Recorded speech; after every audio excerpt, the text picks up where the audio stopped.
Pernah nggak sih ngerasa super sibuk, tapi di dalam hati kok rasanya kosong? Nah, kali ini kita akan bedah sebuah panduan keren dari buku 12 Mata Air Kesadaran tentang gimana caranya menemukan ketenangan. Bukan dengan cara menyepi di puncak gunung, tapi justru di tengah-tengah riuhnya kehidupan kita sehari-hari. Inti dari buku ini sebenarnya sederhana banget, cuma satu kalimat ini. Hidup itu adalah perjalanan pulang.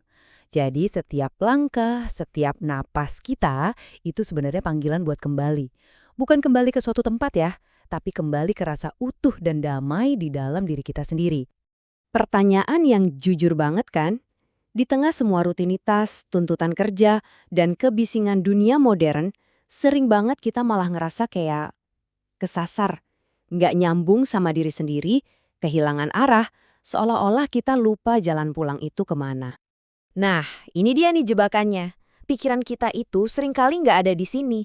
Dia sibuk banget. Entah itu nyeselin apa yang udah kejadian di masa lalu, atau cemas mikirin apa yang bakal terjadi di masa depan. Hasilnya, kita jadi kehilangan satu-satunya waktu yang beneran nyata dan kita punya. Ya, saat ini. Dan inilah dampaknya. Kepekaan batin kita jadi tumpul. Terus-terusan dihantam sama rutinitas dan pikiran yang berisik, kita jadi asing sama diri sendiri. Kita sih emang hidup, tapi seringkali kita lupa gimana rasanya benar-benar merasakan kehidupan itu sendiri.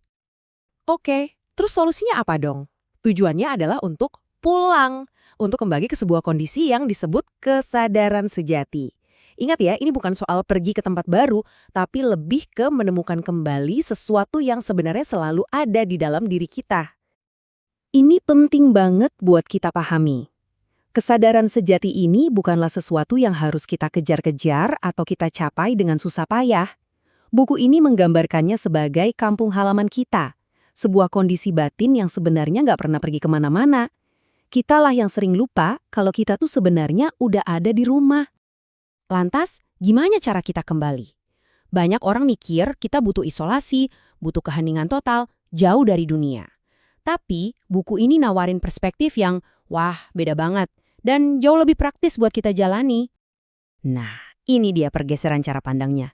Kita seringkali mikir spiritualitas itu butuh retret, pergi ke tempat sunyi, terisolasi. Padahal, praktik yang sesungguhnya itu justru terjadi di pasar, di tengah kebisingan dan kesibukan hidup kita. Jadi, ini bukan soal mencapai pengalaman puncak sesekali, tapi gimana caranya menghidupi ketenangan itu setiap hari. Jadi, ini nih titik kuncinya. Tafakur yang sejati itu bukan berarti kita lari dari dunia. Sama sekali bukan. Justru sebaliknya, ini adalah tentang gimana caranya kita membawa kualitas hening, jernih, dan sadar yang mungkin kita temuin pas retret, dan mengintegrasikannya ke dalam setiap momen kehidupan kita. Pas lagi kerja, pas lagi sama keluarga, bahkan pas lagi hadapin masalah. Ayat ini jadi fondasi yang menguatkan ide tadi, bahwa kehadiran ilahi itu nggak terbatas cuma di tempat-tempat suci atau waktu-waktu khusus. Dia menyertai kita dimanapun kita berada, entah kita lagi di ruang meditasi yang tenang, atau bahkan pas lagi kejebak macet di jalan raya. Oke, pertanyaannya gimana caranya biar nggak lupa, biar kesadaran ini tetap hidup? Nah, untuk bantu kita, buku ini menawarkan sebuah kerangka kerja praktis.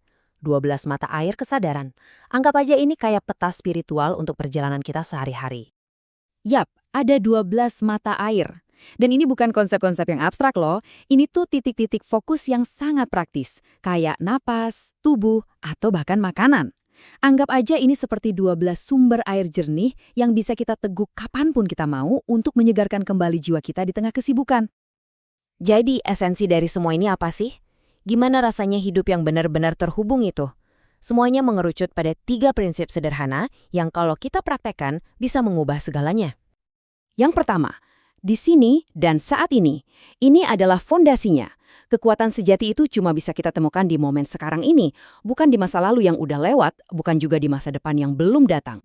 Dan ketika kita benar-benar hadir sepenuhnya di sini, kita akan sadar kalau semua yang kita butuhkan, seluruh realitas, itu udah terkandung di dalam momen ini. Nggak ada yang kurang, semuanya lengkap. Dan puncaknya adalah ini, menerima realitas sebagaimana adanya, tanpa menghakimi, tanpa perlawanan, cuma melihat segala sesuatu dengan jernih, persis seperti apa adanya. Nah, disitulah gerbang menuju ketenangan sejati terbuka lebar. Pada akhirnya, semua penjelasan ini bukan cuma informasi untuk disimpan di kepala ya. Ini adalah sebuah undangan. Undangan buat kita semua untuk mempraktekkannya, merasakannya, dan menghidupinya secara langsung dalam keseharian kita. Kutipan ini seakan mengingatkan kita lagi betapa intimnya hubungan kita dengan sumber kesadaran. Dia bukanlah sesuatu yang jauh di langit sana, tapi lebih dekat dari napas kita sendiri. Pengalaman ini sangat personal dan bisa kita akses kapan saja, di mana saja. Dan ini adalah kunci konsistensinya. Yang terpenting itu bukanlah pengalaman spiritual agung yang terjadi sekali setahun. Justru, yang paling bisa mengubah hidup kita adalah tindakan-tindakan kecil penuh kesadaran yang kita lakukan terus-menerus setiap hari, meskipun itu cuma sebentar. Jadi, pertanyaannya sekarang kembali ke Anda. Di manakah Anda akan menemukan mata air kesadaran pertama Anda hari ini? Mungkinkah itu saat merasakan heningnya napas sambil nunggu kopi jadi? Atau rasa syukur saat melihat senyum seseorang? Coba deh, carilah mata air itu. Karena disitulah perjalanan pulang kita dimulai.